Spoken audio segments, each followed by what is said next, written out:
You're listening to an Airwave Media Podcast.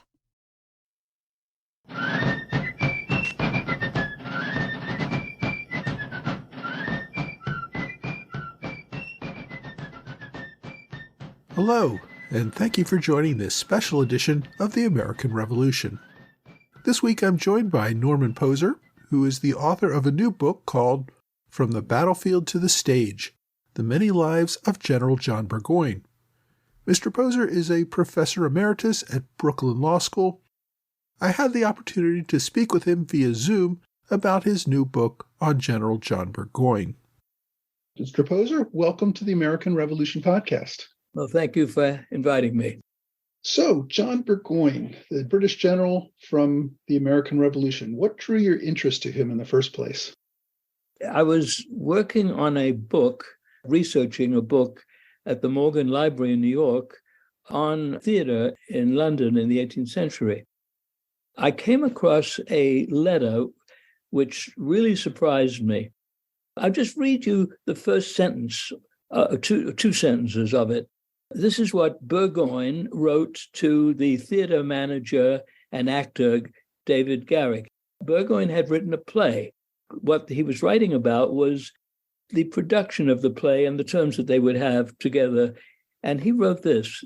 He says, "For some days past, I frequently smiled in thinking upon your situation and mine." This is Burgoyne writing to Garrick.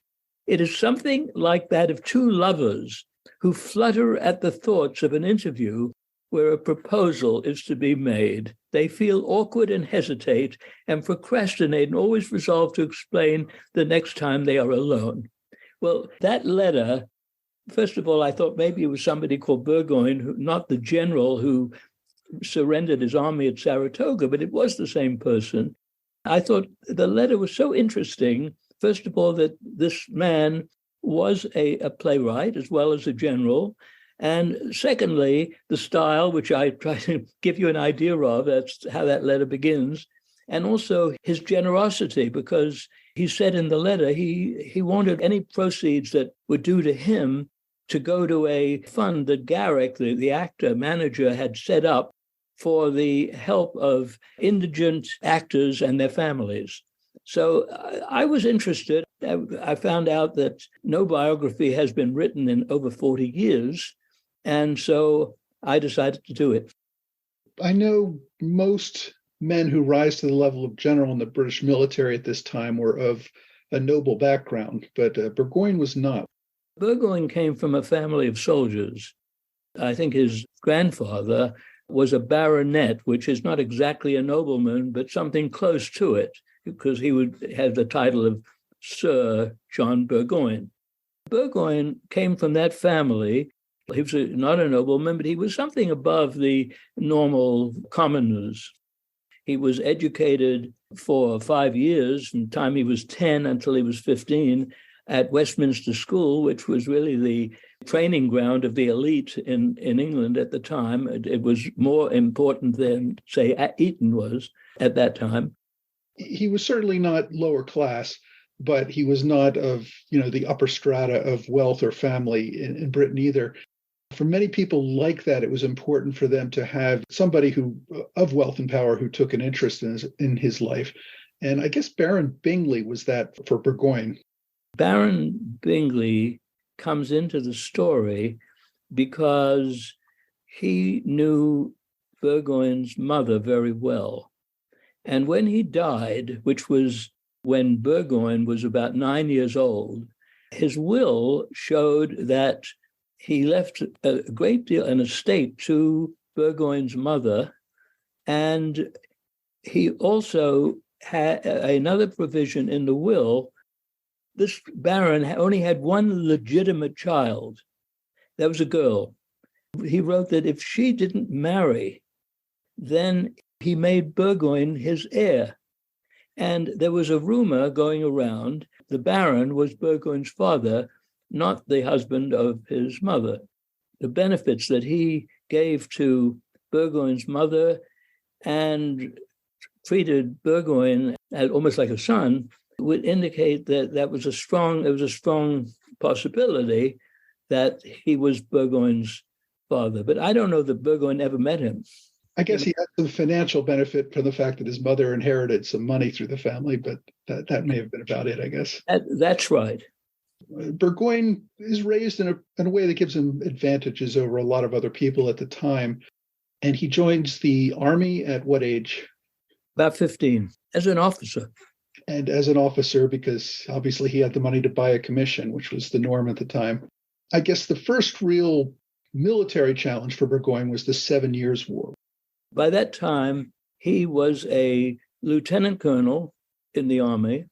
This was around 1761, I believe. He was sent to Portugal. Portugal was an ally of Britain, and Spain was an enemy of Britain. They were an ally of France. And the principal parties to the countries in the war were Britain and France, and their allies. He was not the commander there. The commander was a German count who happened to be an illegitimate grandson of the King of England, of King George I. He was an excellent commander, experienced engineer and artillery engineer. He had a great influence on Burgoyne. Burgoyne respected him very highly, and the Count sent Burgoyne to take a town which was, they thought there would be supplies there, and also to create a diversion because they didn't want the Spanish to take a different town. Burgoyne conducted a lightning raid on that town right across the border from Portugal in Spain. It was a daring raid. He abandoned most of his infantry, which to go faster, told some of the infantrymen to get on the back of the horses behind the cavalrymen and gallop into that town at dawn. They surprised everybody. It was a dashing thing, and it made Burgoyne a national hero. The actual capture of the town didn't have much effect on the war generally. The war ended very shortly after that, but Burgoyne came home as a hero. And he built a reputation for bravery and leadership. He seems to have been not averse to risk-taking throughout his whole life, and that was a real advantage for him in his progression. I wanted to talk a little bit more about Burgoyne's early years in the military and how he rose to lieutenant colonel. Were there any important things in his military career that led to that, or did it have more to do with his marriage and that raising his social status, or what do you attribute his rise to the rank of lieutenant colonel before the war? Burgoyne, when he was 28 years old, he had a friend who was the son of the Earl of Derby, very rich, powerful, influential nobleman. He visited their home up in Knowsley Hall near Liverpool in northern England and met the youngest daughter of the Earl. Her name was Charlotte. The family name was Stanley. She was Lady Charlotte Stanley. Burgoyne, after knowing her for 2 or 3 years, asked the Earl for his daughter's hand in marriage, and apparently the Earl refused.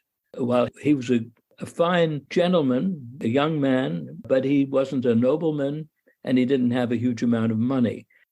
He refused, and the couple had fallen in love, and they eloped, and they went to live in France and later in Italy for 5 years.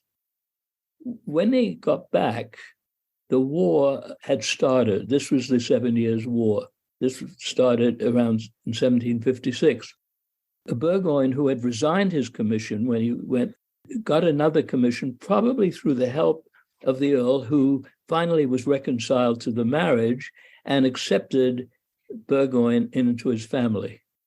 From then on, he was a lieutenant colonel. He was able to get a regiment. Usually a full colonel, was a one rank higher, would have a regiment. Burgoyne, as a lieutenant colonel, when he went to Portugal, was the colonel of a regiment. And that was a very important rank. And it's clear that the Earl and his son, whose name was Lord Strange, were instrumental in getting him that regiment. That was a major promotion that he probably would never have been able to get without the Earl of Derby. After he goes to Portugal in the 7 Years' War and returns a conquering hero, for soldiers, peacetime tends to be a bit of a downer for a lot of them. It certainly reduces your chances of advancement. What did he do after the war ended? Well, he was living in England in peacetime for a few years. He was a member of at least two of the clubs on St. James's Street in London. He was a gambler. We have some of the bets that I describe in the book where people would bet on anything, but they also played a lot of cards. Sometime toward the late 60s, he was asked by the government to go to Europe and do a study of the armies of three countries, that is France, Prussia, and Austria. And he did that, and he wrote a report about it. It was a very interesting report because it had such a broad range. He talked about such minor, you might say minor things, as the headgear of the soldiers, to major things like, was there going to be another European war? In his report back to William Pitt, who was the Earl of Chatham, who was the Prime Minister of England at the time. At that time, Burgoyne was a colonel. He had been promoted.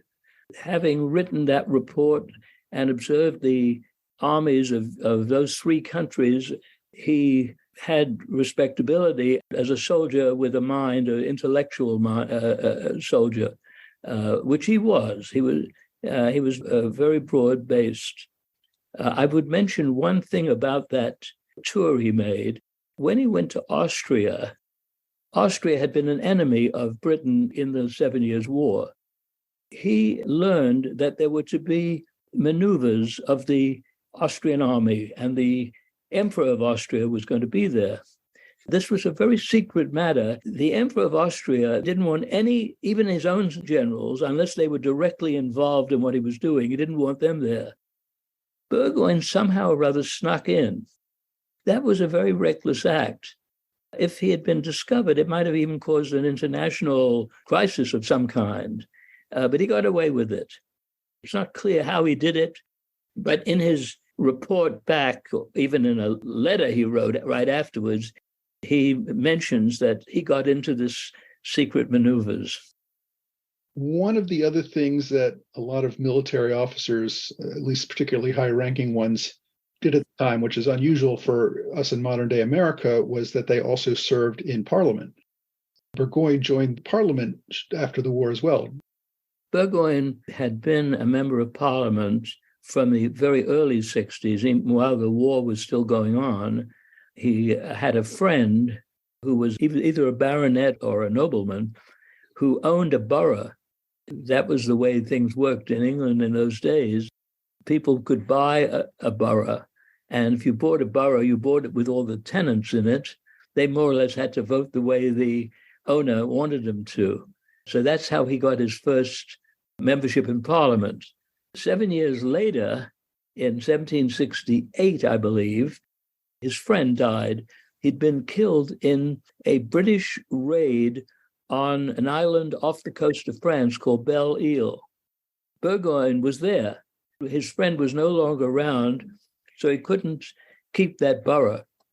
However, the Earl of Derby, his father-in-law, put him up to run, in England they say stand, in the town of Preston, now after the Industrial Revolution, a major commercial manufacturing town. But then it was how should I put it, a rural center, market center, probably a very nice place. This was a very different kind of election, which involved a real contest between the Tories and the Whigs. Burgoyne won the election. However, there was a lot of violence. Burgoyne himself was accused of inciting violence, and he was actually convicted by a court and had to pay a very large sum of £1,000, which today would be some millions of dollars or pounds. Having won, he was re-elected, I think, twice, and he remained a member of Parliament until he died. Burgoyne's different experiences in getting elected to Parliament kind of represent the transition period that Britain was in at this time. There was no such thing as a secret ballot. So for a lot of seats, as you say, somebody essentially owned the seat and could give it to whoever they wanted because they controlled the economic destiny of everybody in their town, which might be a very small number of people, maybe only a few dozen who elected this person. Exactly. And they would vote the way the Lord wanted, or life could become very difficult for them. Exactly. Although they nominally were electing somebody, there really was no free election. The election in Preston was unusual even then, and I don't think the system began to change until the Reform Act in 1832. So that's many years later. I've found that during the American Revolution, we start to see the very beginnings of some calls for reform. But you're right, until the 1830s, when they really passed electoral reform, is when the real change came. So Burgoyne gets elected to Parliament. And one of the things I found interesting about what you discussed in his role in Parliament was how much influence the king tried to have in convincing him to vote certain ways. And a lot of people think, well, the king by this time really had no role in politics, but the king was playing a role, at least somewhat secretive, in the way he tried to manipulate politicians. Oh, yeah. You mentioned the gradual move to some kind of democracy with the power of the king diminishing over the years. George III was in the middle of that change, I think. There were many army generals and admirals who were members of Parliament. I think there were about 70. To be both a member of Parliament and a general in the army created a real conflict of interest because the king expected them to follow his demands and the demands of the government that he had appointed. On the other hand, Burgoyne had a duty to his constituents and to his own conscience. He actually spoke to the prime minister about this very thing. That was Lord North, and he told the prime minister that on most things he'd go along with the government line of what they wanted, but on things that he regarded of real importance, he would vote his own conscience. And the king was very upset when he did. Even beyond just wanting officers to fall in line, the king had the advantage of being able to offer lucrative financial positions for people that were in his favor and take them away when people were not in his favor. And he did just that. He gave Burgoyne made him commander of Fort William in Scotland. By that time, the commander of Fort William didn't do anything. It was a sinecure. In one case, Burgoyne voted with the king. The king wrote to Lord North and said, if he had voted any other way, I would have taken away his sinecure, his commandership of Fort William. After Saratoga, he did. He took away the commandership of Fort William.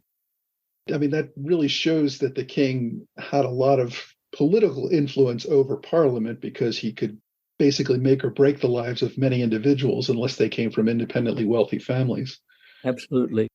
First of all, the House of Lords consisted of noblemen, but he had a lot of influence over the House of Commons too.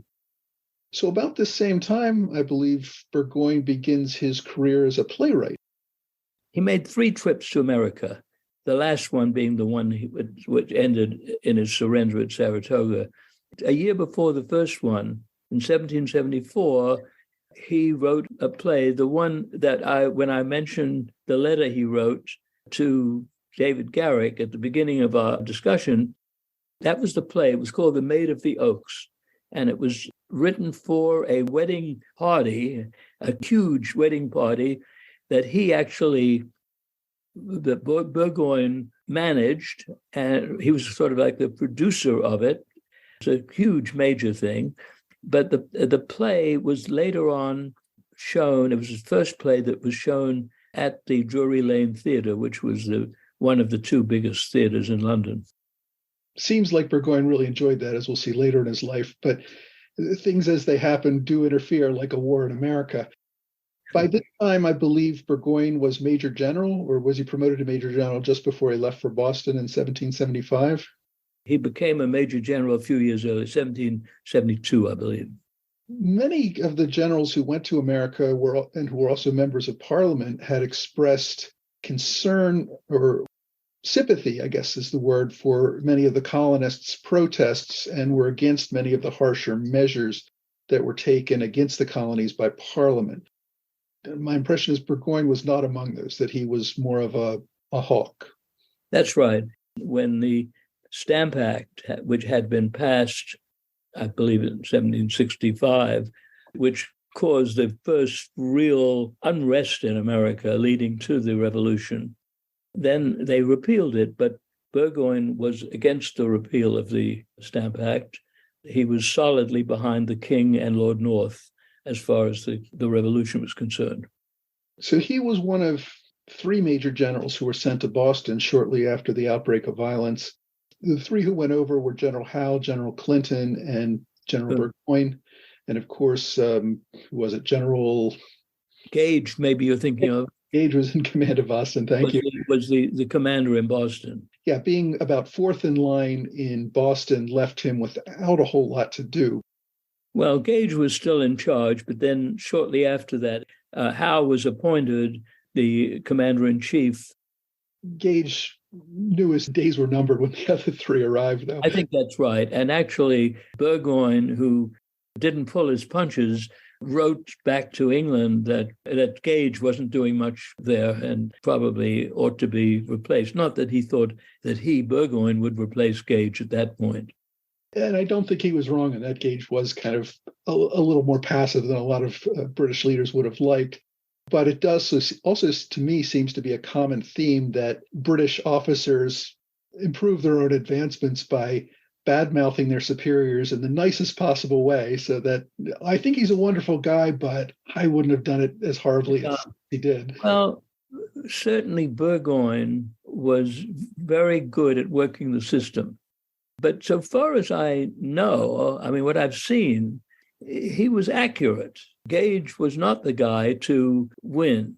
And of course, Burgoyne wanted that command, the command of in 1777, which led to Saratoga. Right. So after being in Boston without much to do, he ends up heading back to Britain. Before he went back was the Battle of Bunker Hill. Howe was the leading commander in that. Burgoyne did not play a big part, but he saw what was going on. He was in charge of the artillery. He didn't have much to do with it, but both he and Howe saw how effective and trained the American soldiers were. Burgoyne had at some point called them a rabble in arms, but they were no rabble. He gained some respect for the Americans by being at Bunker Hill. I think that's right. A lot of British officers really thought that the Americans, to use a later general's term, would flee at the whiff of grape shot, that they wouldn't stand and fight. And Bunker Hill was a real eye-opener for a lot of them.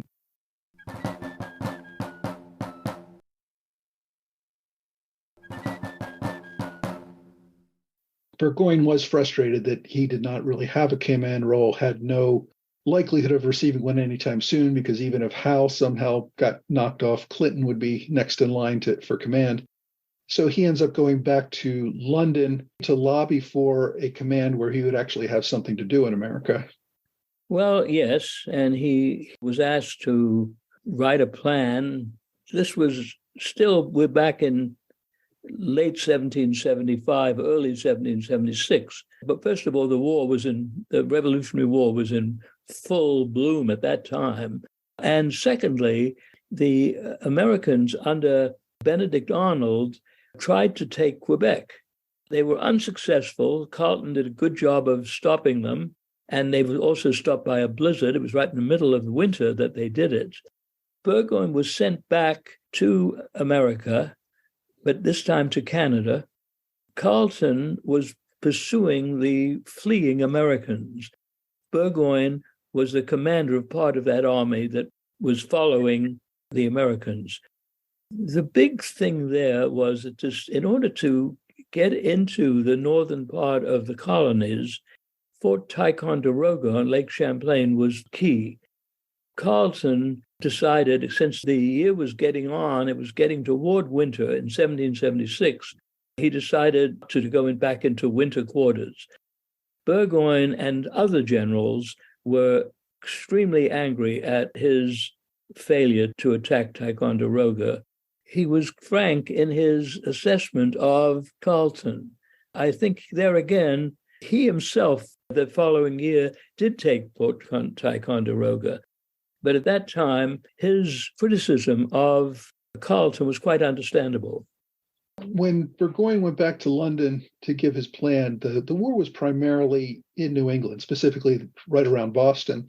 And his plan was not an original one, but I guess he put in a lot of more specifics, which was to cut off New England from the rest of the colonies, essentially surround them and isolate them. And so he thought that bringing an army down through the Hudson Valley and basically creating a line between Quebec and New York would be the key to winning this thing. Carleton had tried to do that, you're right, the year before, and he was really held up for most of the year because Benedict Arnold had built a navy on Lake Champlain, and Carleton did not want to go into that fight until he had an overwhelming force. So he spent almost an entire year building his own fleet to defeat Arnold's fleet, which meant they lost an entire year. When they finally defeated the fleet at the very end of the fighting season in 1776, they got right down to Fort Ticonderoga, and Carleton almost inexplicably just turned around and went home. And that frustrated not only Burgoyne, but a lot of other officers, that we'd spent the whole year trying to take Ticonderoga. We'd gotten right down to its walls, and then we didn't. There were some good reasons for this. Carleton was afraid that the lake was going to ice over, that his fleet could be frozen in place, and then the Americans could take them. It was a conservative play. And what a lot of generals will tell you, if you're in a fair fight, you haven't done your job properly. You want to go in where you have an overwhelming chance of victory. Carleton did not feel his chances were overwhelming, but they would be in the spring, so he decided to wait. Burgoyne went back to London to say, hey, we need somebody with a little more risk-taking here.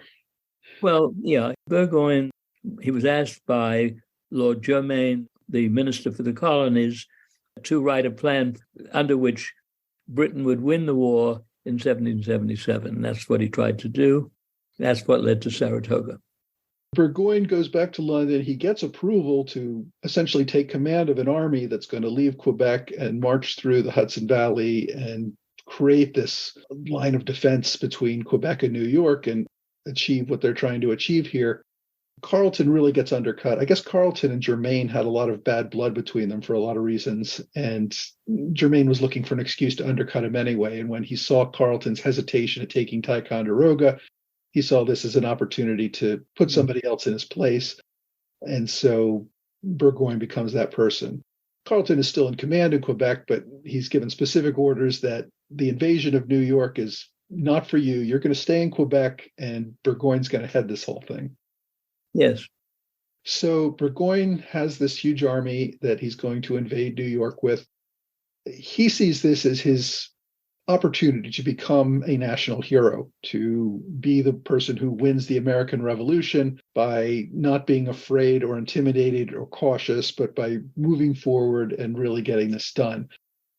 This was you might say, even a final opportunity for Burgoyne to lead an army. He'd never led an army. And that's another aspect of it. He was not really experienced. He'd been a colonel, and maybe he always thought of himself as a fighting colonel. And I think that was a problem in two ways. One way was that he went in the battles that were fought. There were 3 large battles, 2 of them at Saratoga. Burgoyne was always in the middle of the battle. He was a very brave man. He was lucky he didn't get killed. Whereas at Saratoga, for example, Horatio Gates, the American commander, he was a couple of miles behind the lines directing the battle. It's difficult to see how, once the battle started, and there are always going to be surprises, that Burgoyne could direct the battle because he was right in the middle of it. The other thing that I want to mention is logistics. It wasn't entirely his fault. It was very, very difficult to get supplies, wagons, particularly horses, to take them through the wilderness of upstate New York.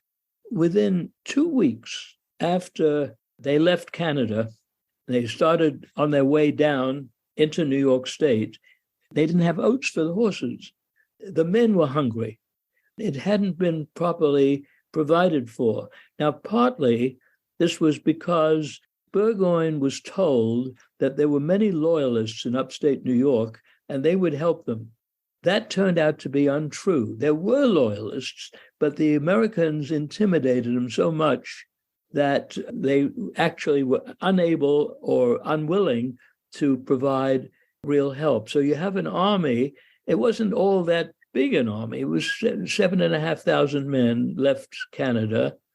By the time of Saratoga, there were only about 3,500 left, less than half.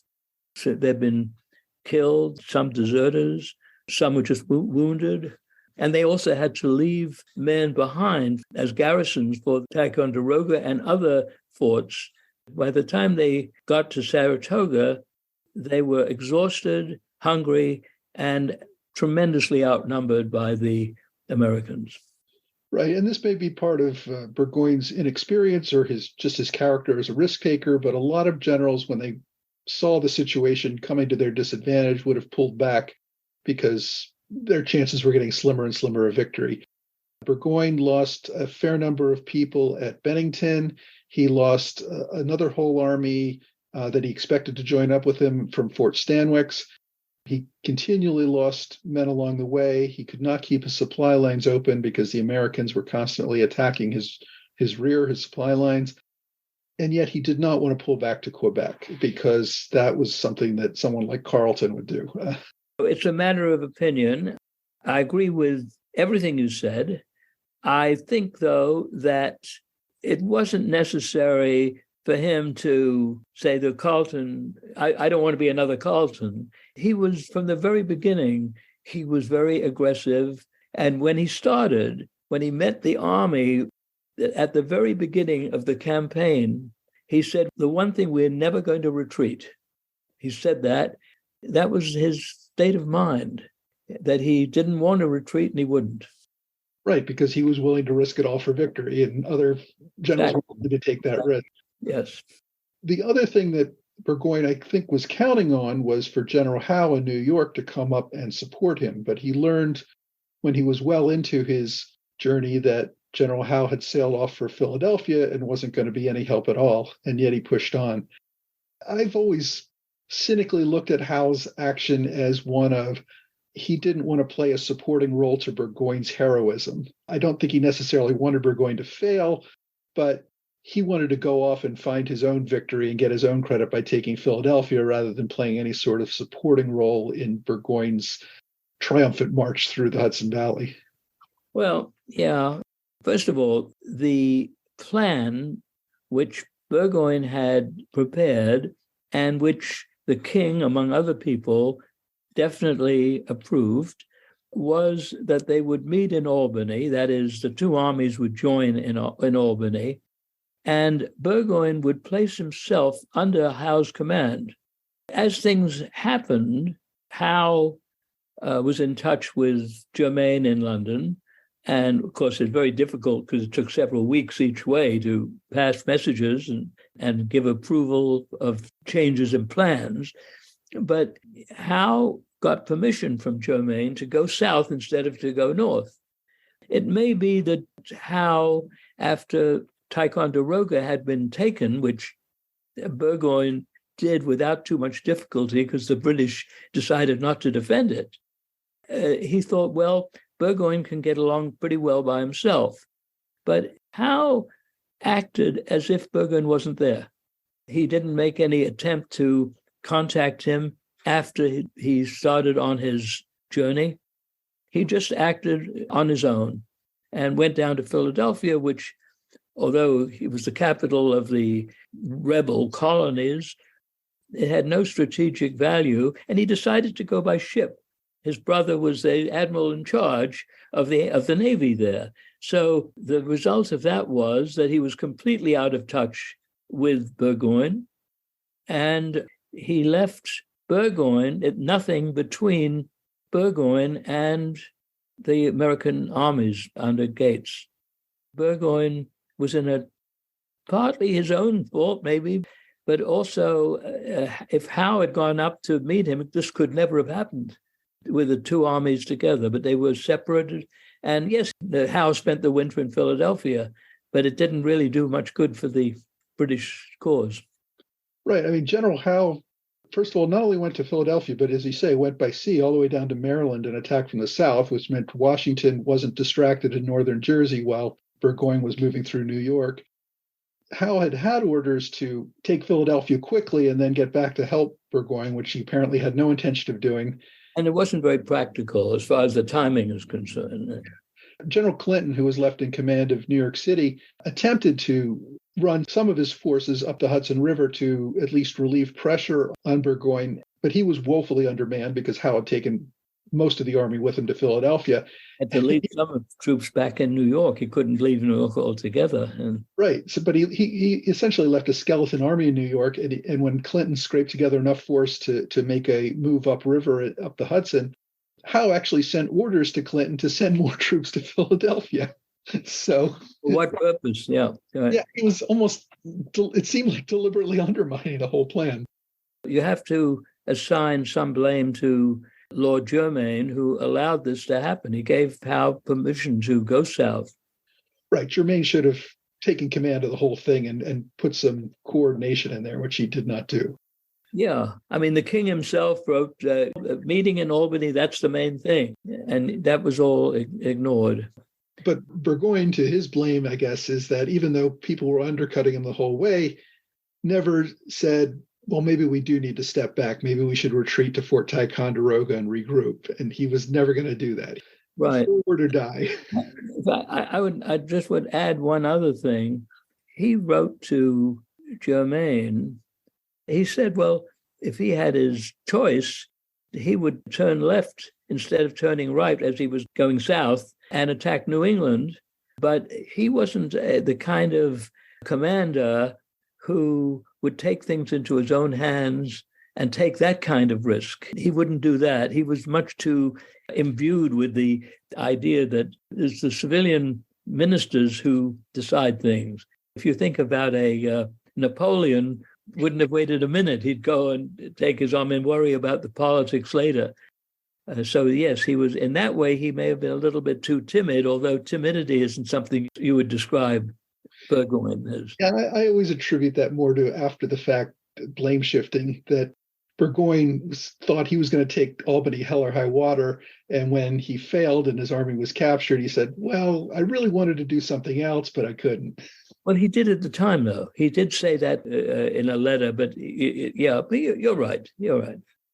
Burgoyne surrenders his army at Saratoga, which is really an unprecedented event for the British Army, that an entire army was captured by any foreign power, let alone a bunch of colonist rabble. Burgoyne's army, his men become prisoners of war. Burgoyne gets parole and returns to Britain to, I guess, justify what happened. Yeah, a court-martial where he could defend himself and tell his story. That was denied him. Right. He was never really given a chance to defend himself, but he was given all the blame for losing an army. And that's essentially the end of his military career.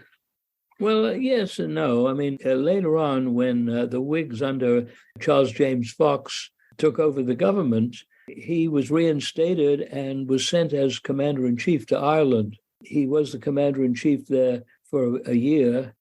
It could have been a very important position because there was a possibility that the Irish would rise in rebellion and maybe get some help from the French, but nothing much happened during that time. And he wanted to get back to London. After he had returned to London following his defeat at Saratoga, after some time, the king ordered him to return to America to be with his troops, and he refused. Yes. Just seemed like a very odd decision to fall out of that much favor with the king. Well, he wasn't in favor anyway, and he saw what was going on as just an attempt by the government to put all the blame on him and to make sure that Germain didn't get any of the blame for his mishandling of the war. He also had health problems. He had gout. He felt that another winter in North America would kill him. And he was probably extremely angry at the king. So he just refused to go. They wanted to get him out of the country. They didn't want him talking. Right. He had become a real critic of the government and the war effort, and they wanted to silence him, essentially. But he was able, in Parliament, he was able to have a hearing and bring in some of his officers who supported him. Nobody under him attacked him afterwards. In other words, criticized him. None of his soldiers, his officers, criticized what he had done. They were extremely loyal to him, and he was loyal to them. It went both ways. While he was still in Cambridge, Massachusetts, with his captive army, there was some real abuse of some of the soldiers.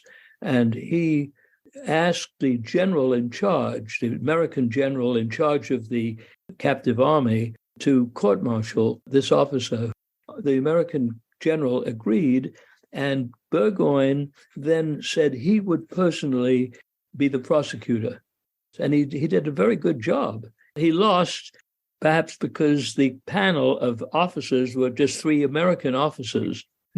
And they said there wasn't enough evidence to convict this colonel, although a lot of people saw what happened. Yeah, that's a tough jury when it's the enemy.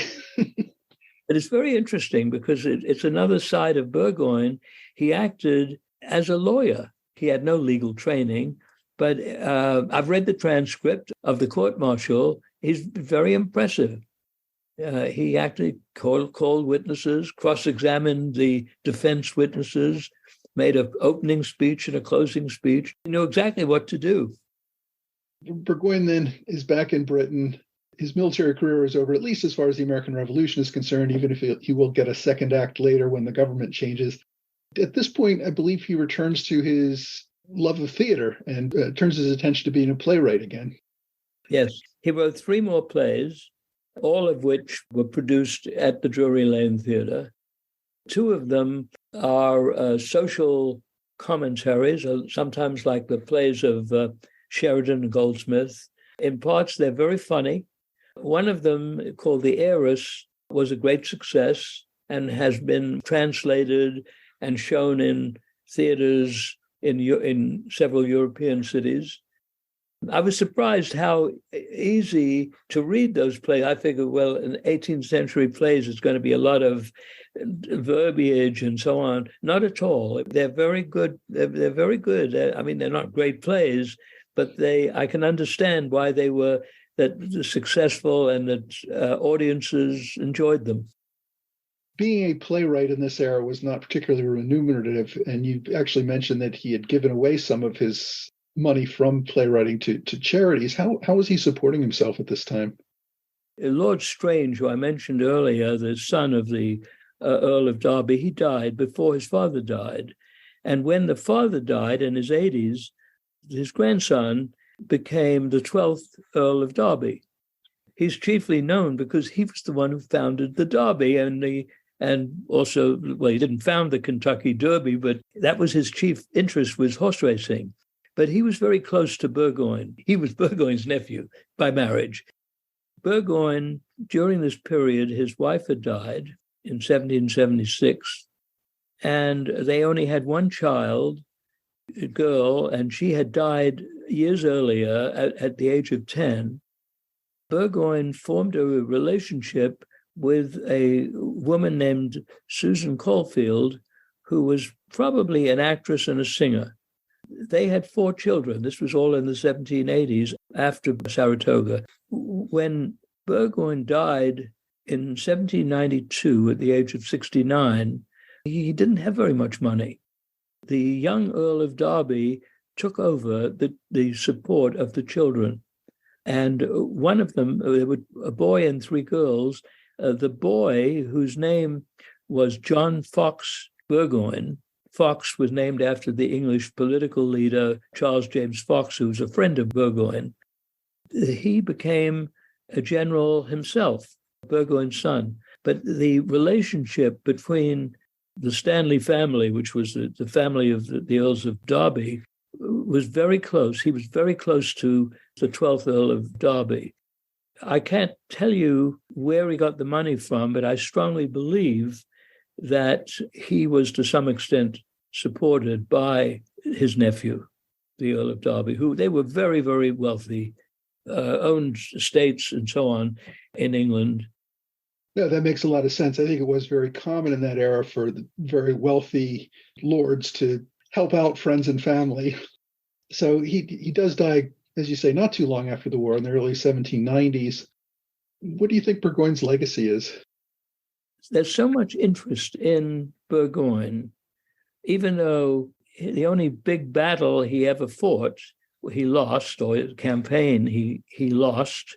But he's better known to many people than the English generals who won battle after battle, like the Duke of Wellington. He was a flawed officer. He was brave, very brave, but he was a humane person. The way he treated his own troops was in a very humane way. He wouldn't have them flogged. He hated flogging. That was the chief kind of punishment that they had in European armies, including the British Army. I would say that his legacy was sort of summed up by George Bernard Shaw 100 years after Burgoyne's death, who wrote a play, which The Devil's Disciple, in which he introduced a character called Burgoyne and gave him the nickname of Gentleman Johnny. And that is stuck. And in fact, it stuck so much. It's the title of some books about Burgoyne. And his biographers have said that Burgoyne's soldiers nicknamed him Gentleman Johnny. That's untrue. George Bernard Shaw invented the nickname, but it's stuck. It's a very apt nickname. So he has a legacy of humanity, decency, and he was a very interesting, delightful character. It would have been pleasant to have met him. Apparently, he was a very good conversationalist, lots and lots of friends. I think he was a good man. All right. Well, Norman Posner, it's been a pleasure to have you. Your book, again, is From the Battlefield to the Stage, The Many Lives of General John Burgoyne. It's out and available now, and I recommend everybody take a look. Well, thank you, and thank you for inviting me. I'd like to thank Professor Poser once again for speaking with me about General Burgoyne. His new book, From the Battlefield to the Stage, The Many Lives of General John Burgoyne, was released last month, February 2023, just in time for the General's 300th birthday. I've included a link to the purchase of his book on my blog. Go to blog.amrevpodcast.com for more details. I'm sure you will enjoy his book. Well, that's all for this time. I hope you will join me again next time for another American Revolution podcast.